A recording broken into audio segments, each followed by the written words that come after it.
Hello, my name is Reverend Dr. May Elise Cannon. Today is Saturday. It's November 23rd. Today is day 414.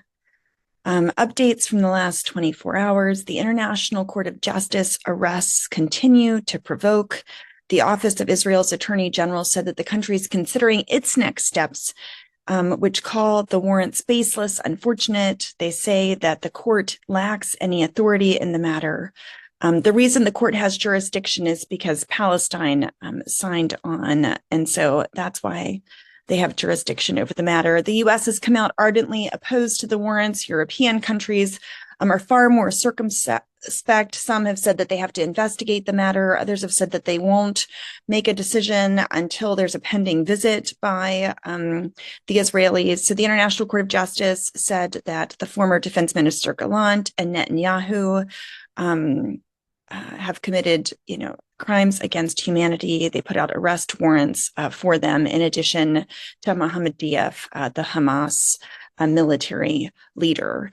A spokesperson for the UK said that they refused to talk about the specific cases, but asked whether or not Netanyahu would be detained if he visited Britain. They stressed that the UK would always comply with their legal obligations set out by domestic and indeed international law. And others had various different vantage points. In Lebanon, according to Lebanese officials, an Israeli warplane hit a residential building in central Beirut today, where at least 15 people were killed. National news in Lebanon reported that more than 100 people were killed late last week in attacks on Baalbek, and nearby villages. That was on November 21st. 5 medics were killed by Israeli airstrikes in South Lebanon yesterday on Friday, according to reports. And UNIFIL, the UN peacekeeping service, said that 4 Italian soldiers were wounded after rockets hit the peacekeeping forces headquarters in South Lebanon. And they added that the rockets were likely launched by Hezbollah or one of its affiliates. According to the Government Emergency Committee in Lebanon, there have been 134 airstrikes in the past 24 hours, bringing the total number of Israeli attacks since the beginning, which is October of last year, to 13,976 airstrikes or bombings or attacks by Israel on Lebanon. 59 people were killed and 112 wounded in the last 24 hours. Raising the total number killed in Lebanon to 3,642 people. Those injured is over 15,000. Lebanon has said that they're seeking changes to the U.S. ceasefire proposal to expedite Israel's withdrawal from the south and to preserve both parties' right to self-defense. So that was also reported late last week. In Israel, an Israeli army spokesperson said that Hamas published an image of a captive woman who appears to have been killed, one of the hostages, it's believed. The IDF said that they can't confirm that as of yet. While claiming to be a non-discriminatory democracy, Israel's defense minister, Katz, announced yesterday that they will no longer apply administrative detention. Administrative detention in Israel is when someone is arrested without any due process, without charges being brought against them. They can be held for up to 10 years, or at least that used to be the military law. So it's detention without trial. That will no longer apply to Jewish settlers in the West Bank. Instead, Shin Bet has been asked to find alternatives. Just to give you an idea of what that means, there are currently 3,451 suspects being held in Israeli prisons under administrative detentions. No due process, 3,451. 8 of them are Jewish. The rest are Palestinian. And so now that will no longer be applied to settlers. At least 6 Israeli soldiers who fought for extended periods in Gaza and Lebanon have committed suicide in recent months. It's not known the full number of soldiers who've committed suicide or attempted to do so because the army has not disclosed that number.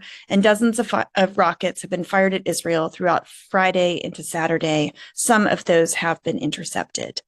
In Gaza, Israeli forces announced yesterday that they killed the Palestinian Islamic Jihad rocket unit commander Khaled Abu Daqqa in a strike in Gaza, in addition to 5 Hamas members involved in October 7th attacks. Sometimes these updates are 48 hours, not 24 hours. So if I say yesterday, sometimes because of time differences and things, the timing might be just a little off. In North Gaza, key developments in the North Governorate, 49 days since the ground invasion tightened siege on the North Gazan government, and 90 days since the Al Zaytun neighborhood in eastern Gaza City in the north has that ground invasion started, which caused families to start fleeing westward. Medical sources have said 34 people were killed in an Israeli airstrike against Gaza this morning. 3 women were killed on Saturday morning in a shooting incident outside of one of the main eateries in Deir al-Balah in the central Gaza Strip. This incident occurred amid a stampede as hundreds of citizens were vying for bread as the famine worsens in southern Gaza due to the Israeli blockade, which is preventing flour from entering and supporting armed gangs that seize the trucks. Reports indicate the situation regarding food distribution and hunger in the South is so bad that for several days, hundreds of citizens have been forced to stand in long lines, starting at dawn, to buy a bundle of bread priced at 3 shekels. This comes after flour ran out in the markets and the prices skyrocketed as much as $250 for a 25-kilogram bag. The crisis has exacerbated Israel's stringent restrictions on flour entry into Gaza, hindering UNRWA's distribution efforts, and armed gangs operating under Israeli cover have deepened the crisis by seizing the limited quantities that have been allowed in and then selling them at exorbitant prices. The death toll in Gaza is at least 44,176. In the West Bank, there have been major escalations in Hebron. Settlers, under the protection of the Israeli forces, attacked and brutalized citizens from the village of Al-Mafkara, which is in the Masafer Yatta area, that's in the South Hebron Hills. And in the Old City, reports from Arab news sources said that Israeli forces stormed the Old City, imposed a curfew in preparation for a settlers' incursion into the Ibrahimi Mosque, and that Ben Gavir was also included in this. The Israeli forces arrested a disabled citizen in the Old City after assaulting him.